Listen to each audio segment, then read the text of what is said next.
Good morning, it's Jen from Big Heart Small Farm.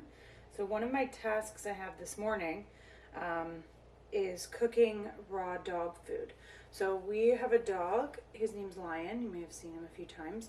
He is a Great Pyrenees and he lives outside. He's the guardian dog, farm dog, like he has a job, and we cook all of his food. He did get dog kibble when he was really little, just to help with like his tooth development. But other than that, we've never given him kibble dog food.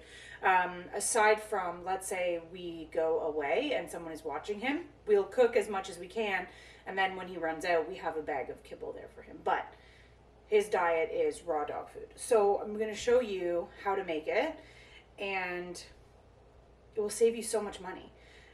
In terms of ingredients, what we use, which may not be feasible for you, is we use the off of the chickens when we slaughter them.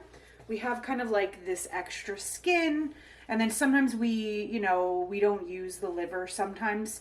Or for example, like with our turkeys, we did not want to eat any turkey liver or turkey hearts, so we'll use that. But you can easily buy turkey liver, chicken liver, beef liver, whatever. I think beef liver is the most expensive at the grocery store, so that you could do this. But for us, this is what we have, and we just stockpile it in the freezer, and we have it in sort of like bunches like that size I just showed you, so that we know how much he needs. So then the next thing is, last night we did fried chicken. And so the oil from the fried chicken, we keep it. So this one I'm making it like fresh. Like I just cooked this oil last night and I'm using it today. But what we also will do is we have mason jars where once the oil is cooled, we put that oil into the mason jar and we just keep it on the shelf. And when we're ready to cook for him, we use that. So today I'm using fresh oil from last night. And so that's how you get started is, we're going to put this oil in. I'm going to get it cooking, and I'll talk to you about the other ingredients while this is cooking.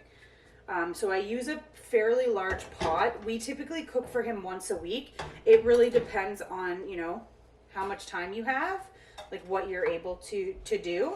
But for us, like once a week, that's what works. I have a friend who does it in larger batches. But for me, this is kind of what works for us. So I have the oil and the chicken in here. I'm frying it up. And what I'm going to add is sort of like some seasoning. Nothing crazy. I'm basically out of turmeric right now. So normally I would be putting like 2 full tablespoons of turmeric in. The reason for that is that turmeric is very anti-inflammatory, which is really, really great. It's good for humans, but it's good for dogs too. So I am getting like a bit. It won't be as much as what I usually have. So I would say 2 tablespoons of turmeric. This is from Costco. This is the one we like to get.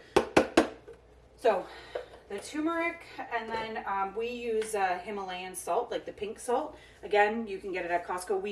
Because we buy them in the big containers, we repurpose something that we have.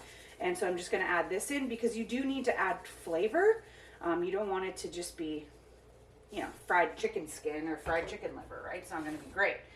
So because I don't have much turmeric, I am going to add a little bit of this in. Not much.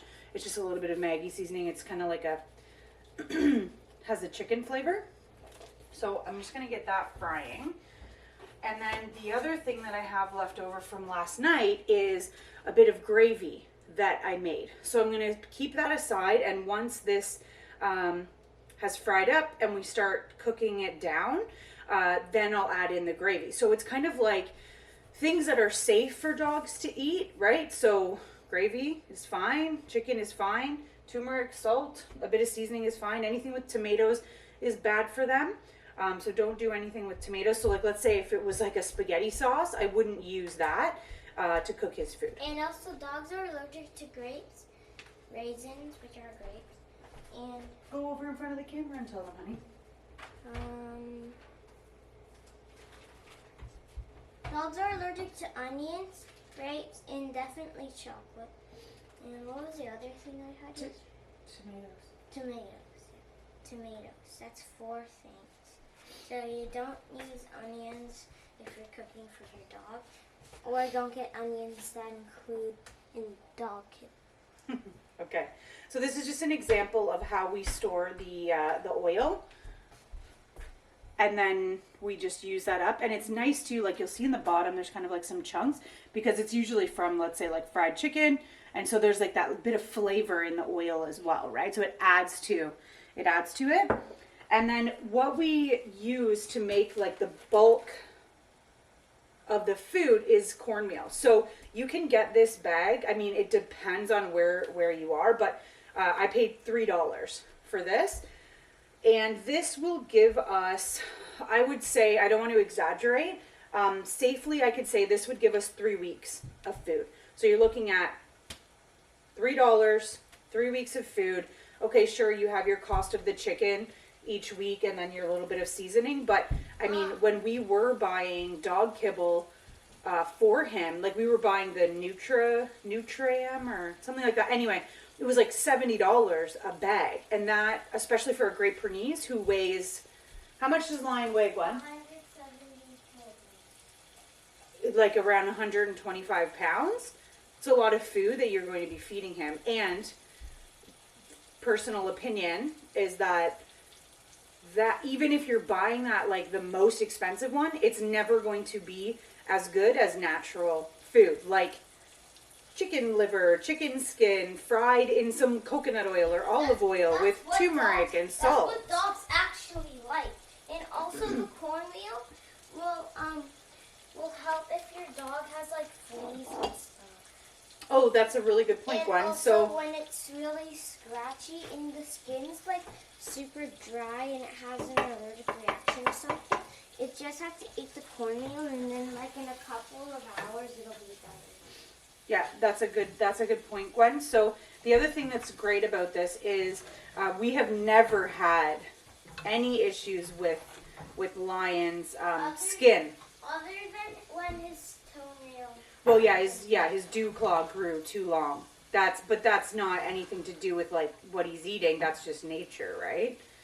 So a friend of mine has a Doberman Pinscher, and Gia was so itchy all the time, and she'd be like chewing on her skin and everything. And my friend said to me, Jen, like I know you've been telling me to do it, but I really want you to teach me how to cook the dog food. So I did. And she said, I think it was within 3 days that the skin issues were completely gone. Because the other thing is, depending on the type of oil that you use, we only cook with coconut oil or olive oil in the house. So that's what Lion gets. But coconut oil especially is really, really good for the skin. Like if you have a dog you're not willing to, or you don't have the time to do this, even just giving your dog a scoop of coconut oil can be really healing for their skin. Even though it's going internal, it helps their skin externally. And she does that. She does a mixture. So she cooks sometimes, and then other times it's just dog kibble. But her dog hasn't had that skin issue come back since she's been kind of like mixing it up. So even if you feel like, okay, I can't facilitate doing this every week or whatever, even if you just do it, like let's say once a month or something like that, right? It's still better. Like it's not necessarily about, I'm only going to feed this to my dog and I'm never going to give the dog. It's not about like that, like drama. What it's about is doing something that for you you can do. You can manage doing that. And if you can manage doing this once a month for your dog, I'm telling you, your dog will thank you for it. Their skin, their internal organs. Like we have never had an issue with worms with Lion. And he's going to be 3 this summer. He lives outside full time, right next to the chicken coop. You guys maybe see him playing with the goats, like all of that, right? So it's sort of like the perfect storm for an animal to get worms, and he's never got worms. So I'm not saying that it's a guarantee that they never will, but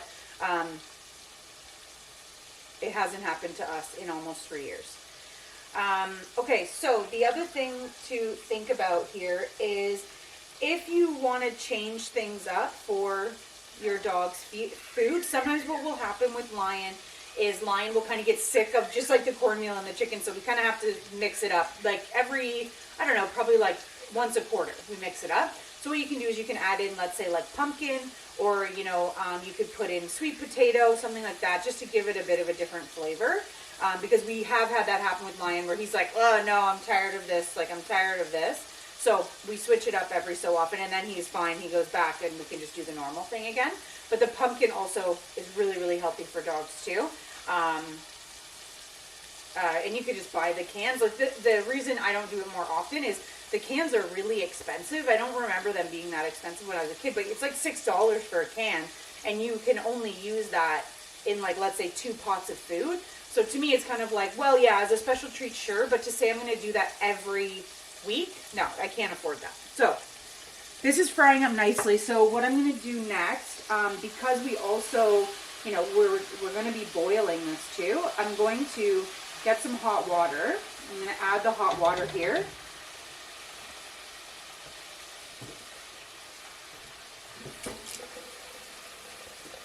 Can you get off that, please? You have chores to do.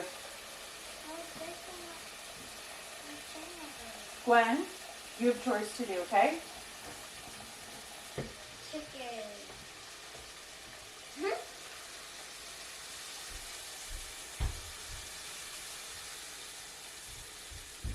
Okay, so all I'm doing here is I'm just adding, it's just hot tap water. I'm just adding it here, and then I want this to boil. And I am going to add a little bit more salt, just knowing that I don't have that turmeric. I'm just going to add a little bit more salt. Again, like, it doesn't have to be perfect because it's for a dog. And I'm going to put a lid on this pot just so that it can boil faster. Alrighty, we have boiled the chicken. It's all good. So what I do is I turn the heat off completely. With cornmeal, something to note, if you haven't really worked with it before, you need to put it in the water and stir it up and make sure that you separate all the chunks. It's not like flour where it will get like those chunks that you can't get out, but it's just like in the hot water, put the cornmeal in, stir it, make sure that you get the clumps out of it, and then you start actually cooking it. So I'm going to show you. Again, I don't measure. I just go by eye. It depends on how much liquid you have in the pot, how much cornmeal you'll need. So what I do is I dump in a bit.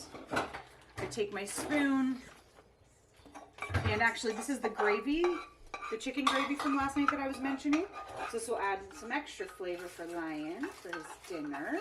I'm just adding that in so that I know how that impacts the amount of liquid we have in the pot. And so if you can see here, I'm just using my spoon. I'm using a large spoon, and I'm just kind of pushing down on the cornmeal to get the chunks out. So take your time with this process. Don't rush it, because another thing I've learned is that if the cornmeal splashes on your hand, like you get a chunk of cornmeal splash on your hand, it will burn kind of similar to like a candle wax burn. So just take your time. You don't need to be in a rush, right? So don't try doing this when you're in a hurry. Just do this when you know you have the time and the capacity to do it properly, and just take your time. All right, so this is looking pretty good, and I can see here that it's too liquidy. So let me just show you that a little bit closer.